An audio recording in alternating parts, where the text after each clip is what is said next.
लोकसभा चुनाव के बाद भाजपा अपने संगठन को मजबूत करने के लिए तमाम तरह की कवायदों और कोशिशों में जुटी हुई है। विधानसभा उपचुनाव में अयोध्या हाथ से निकलने के बाद भाजपा के संगठन की जिम्मेदारी केंद्रीय नेतृत्व से लेकर योगी खुद संभाल रहे हैं। ऐसे में मायावती के 2007 के फॉर्मूले को बीजेपी किस तरह से अपने संगठनात्मक चुनाव में उतारने वाली है और कौन से चेहरों को आगे लाने का मौका अब बीजेपी देना चाहती है। क्या बीजेपी किसी दलित चेहरे को भी प्रदेश अध्यक्ष बना सकती है या फिर ब्राह्मण ट्रम्प कार्ड के रूप में किसी पुराने चेहरे को ही संगठन की जिम्मेदारी दी जा सकती है। क्या बीजेपी ने 2027 के लिए किसी नए चेहरे की तलाश कर ली है जिसके चेहरे के सहारे ही भाजपा 2027 का विधानसभा चुनाव लड़ेगी। और पीयूष गोयल के चुनाव अधिकारी बनने के बाद कौन सा चेहरा पीयूष गोयल का है बेहद खास। ये कुछ ऐसे सवाल है जिनका जवाब अपनी आज की इस रिपोर्ट में हम आपको दिखाएंगे भी और बताएंगे भी। दरअसल विधानसभा उपचुनाव के बीत जाने के बाद ये माना जा रहा है कि मकर संक्रांति के बाद किसी भी वक्त यूपी बीजेपी अध्यक्ष के नाम की घोषणा हो सकती है।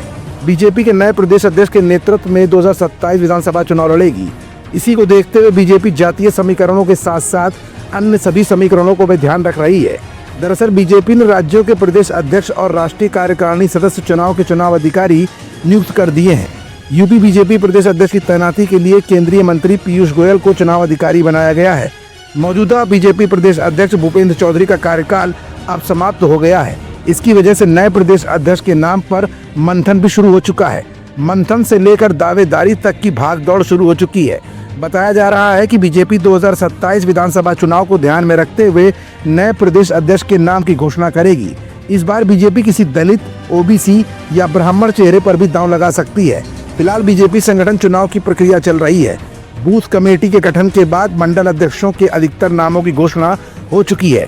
इसके बाद जिला अध्यक्ष और फिर प्रदेश अध्यक्ष का चुनाव होना है। बीजेपी राज्य के नए संगठन में जातिगत बैलेंस के साथ ही सोशल इंजीनियरिंग की रणनीति पर भी काम कर रही है। वहीं दलित चेहरे के तौर पर विद्यासागर सोनकर का नाम सबसे आगे चल रहा है। ब्राह्मण चेहरे के रूप में पूर्व उप मुख्यमंत्री और राज्यसभा सांसद दिनेश शर्मा, एमएलसी विजय बहादुर पाठक और गोविंद नारायण शुक्ला का नाम भी चल रहा है। इसके साथ ही अन्य नाम भी रेस में चल रहे हैं। बता दें 7 से 10 जनवरी के बीच जिला अध्यक्ष नामांकन की प्रक्रिया संपन्न होगी। इसी तरह 15 जनवरी तक सभी जिला अध्यक्षों के चुनाव की प्रक्रिया पूरी हो जाएगी।